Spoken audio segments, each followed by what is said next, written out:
അങ്ങനെ മൂന്നാറിലെ രണ്ടാമത്തെ ദിവസമാണ് ഇന്ന്. അങ്ങനെ രാവിലെ എഴുന്നേറ്റു. ഇന്നലെ നല്ല തണുപ്പായിരുന്നു. എനിക്ക് ചെറിയൊരു ബ്ലാങ്കറ്റ് ഉണ്ടായിരുന്നു, പക്ഷെ അത് തണുപ്പ് ഭയങ്കരമായിരുന്നു. കാലിൽ ഭയങ്കര തണുപ്പായിരുന്നു. ജാക്കറ്റ് ഇട്ടുകൊണ്ട് മുകളിലോട്ട് അത്ര തണുപ്പില്ലായിരുന്നു. അങ്ങനെ ഫുള്ള് മഞ്ഞായിരുന്നു രാവിലെ കേട്ടോ. ഇനി ഇത് മൂന്നാർ ടൗണിൽ തന്നെയായിരുന്നു നമ്മുടെ ഹോട്ടൽ വരുന്നത്. ജെയ്സിൻ എന്നായിരുന്നു ഹോട്ടലിൻ്റെ പേര്. ഇനി നേരെ അവിടെ നിന്ന് ഒരു ബക്കറ്റ് എടുത്തിട്ട് വണ്ടി കഴുകണം. കഴിഞ്ഞ ദിവസം പെയിൻറ്റ് ചെയ്തെടുത്ത് മൊത്തം പൊടിയൊക്കെ പറ്റി കിടക്കുമായിരുന്നു വണ്ടി. അപ്പം കഴുകാൻ പറ്റിയില്ല. അതുകൊണ്ട് ഇപ്പം തന്നെ കഴുകാമെന്ന് വെച്ചു. മൊത്തം പൊടിയും ചെള്ളയൊക്കെ ആയിരുന്നു. ഇന്നലെ ഒരാൾ കമൻറ്റ് ചെയ്തിട്ടുണ്ടായിരുന്നു ഗ്ലാസ്സിൽ മൊത്തം ചെളിയാണല്ലോ എന്ന്. അത് കഴുകാൻ പറ്റാത്തതുകൊണ്ടാണ് കേട്ടോ. അങ്ങനെ നേരെ വന്നു ഒരു ചായ കുടിച്ചു. നല്ല തണുപ്പായിരുന്നു. നല്ല ചൂടൊരു ചായ കുടിച്ചു. ചൂട് ചായ കുടിച്ചപ്പോൾ ഒരു ആശ്വാസമുണ്ട്. ഇനി നേരെ കുളിക്കാൻ പോകണം. ഇതാണ് ഞങ്ങളുടെ ബാത്റൂമിൻ്റെ അവസ്ഥ കേട്ടോ. എത്ര നല്ല ഹോട്ടലാണെങ്കിലും ഡ്രൈവേഴ്സിൻ്റെ ബാത്റൂം മിക്ക ഹോട്ടലുകളിലും ഇതുപോലെയാണ്. അങ്ങനെ കുളിച്ച് റെഡിയായി ഇനി ഒരു ഇഡ്ഡലി കഴിക്കണം.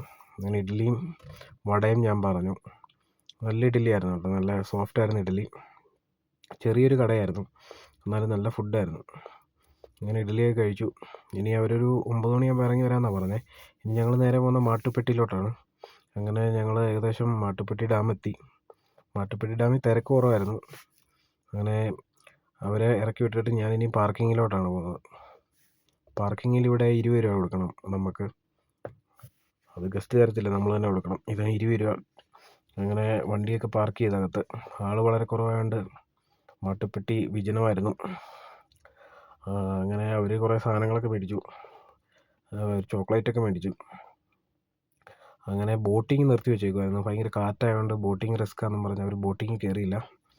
അവർ പറഞ്ഞു നിങ്ങൾക്ക് നിങ്ങളുടെ സ്വന്തം റിസ്കിൽ കയറിക്കോളാൻ പറഞ്ഞു. പക്ഷേ അവർക്ക് പേടിയാണ്ട് കയറിയില്ല. പിന്നെ ഞങ്ങൾ നേരെ വന്നത് മേളിലൊരു അവിടെ നിന്നൊരു മാട്ടുപ്പെട്ടി ഡാമിൻ്റെ ഇവിടെ നിന്ന് ഒരു 1.5 കിലോമീറ്റർ കഴിയുമ്പോൾ ഒരു ബോട്ടിംഗ് ഉണ്ട്. ആ ബോട്ടിങ്ങിൻ്റെ സ്ഥലത്തേക്കാണ് വന്നത്. അപ്പോൾ അവിടെ വണ്ടിയൊക്കെ പാർക്ക് ചെയ്തു. അവിടെ ചെറിയൊരു ഉടക്ക് നടപ്പുണ്ടായിരുന്നു. എന്തോ സെക്യൂരിറ്റി ആയിട്ട് എന്തോ പ്രശ്നമായിരുന്നു. ആ സെക്യൂരിറ്റി ആയിട്ട് പ്രശ്നം ഒരു തമിഴൻ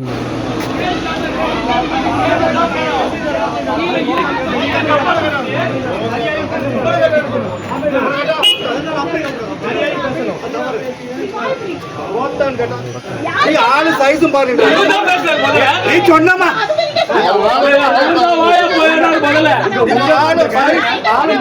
ഞാൻ കാട്ടിട്ടുണ്ടാங்க. ആള് സൈസ് ഉണ്ടമ്മ.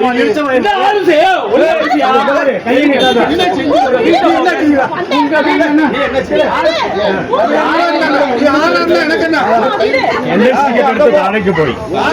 അപ്പം വോട്ടിംഗ് ഉണ്ട്. അപ്പൊ ഇവിടെ റോബോട്ട് ഇല്ല.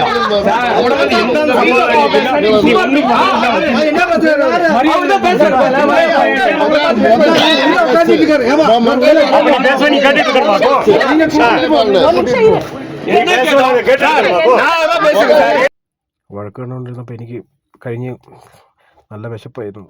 ഇനി ഇവിടെ ഫുഡൊന്നും കിട്ടത്തില്ല, ചോറ് കിട്ടാൻ പാടാണ്. അതുകൊണ്ട് ഞാനൊരു ബ്രെഡ് ഓംലേറ്റ് അങ്ങ് പറഞ്ഞു. ബ്രെഡ് ഓംലേറ്റും കഴിച്ചിട്ട് ഏകദേശം സമയം 1:30 ഞങ്ങൾ നേരെ വന്നത് ചായ ബസാറിലാണ് കേട്ടോ, ടീ ഫാക്ടറിയിൽ. അവർക്കൊരു തേയിലൊക്കെ മേടിക്കണമായിരുന്നു. അങ്ങനെ ഞങ്ങൾ നേരെ പോയത് ഗ്യാപ്പ് റോഡിലോട്ടാണ് കേട്ടോ. അപ്പോൾ ഗ്യാപ്പ് റോഡ്, ഇതാണ് ഗ്യാപ്പ് റോഡിൻ്റെ കാഴ്ചകൾ. ഏകദേശം ഒരു 5:30 ആയിരുന്നു. 5 മണിയായി. അങ്ങനെ ആ കാഴ്ചകളൊക്കെ പറത്തി ഇങ്ങനെ നിൽക്കുമായിരുന്നു. ഇതാണ് നമ്മുടെ ഗസ്റ്റ് കേട്ടോ. പിന്നെ പോയതും ഗ്യാപ്പ് റോഡിൽ തന്നെയാണ്. ഗ്യാപ്പ് റോഡിൽ നിന്ന് കുറേ ഒരു ടോളിൻ്റെ അവിടെ നിന്ന് ഒരു 2 കിലോമീറ്റർ കഴിയുമ്പോഴത്തേന് കുറേ നല്ല സ്ഥലങ്ങളുണ്ട്. അകത്ത് കയറി നമുക്ക് ഒരാൾക്ക് 30 രൂപയെന്ന് തോന്നുന്നു ടിക്കറ്റ്. അങ്ങനെ അകത്ത് കയറി നമുക്ക് അവിടെ ഫോട്ടോയും വീഡിയോ ഒക്കെ എടുക്കാം ഗ്യാപ്പ് റോഡിൽ. അങ്ങനെ ഞങ്ങൾ അവിടെ കഴിഞ്ഞ് നേരെ ഹോട്ടലിലേക്കാണ്. ആംബർഡേൽ എന്നായിരുന്നു എൻ്റെ ഹോട്ടലിൻ്റെ പേര്. അങ്ങനെ നേരെ അവർ ചെക്ക് ഇൻ ചെയ്തു. ഞാനിനിയും പാർക്കിങ്ങിലോട്ടാണ് പോകുന്നത്. നാളെ രാവിലെ വർക്കലയ്ക്കാണ് കേട്ടോ. ഇന്നത്തെ വീഡിയോ ഇത്രയേ ഉള്ളൂ. അടുത്ത വീഡിയോ ആയിട്ട് നാളെ കാണാം.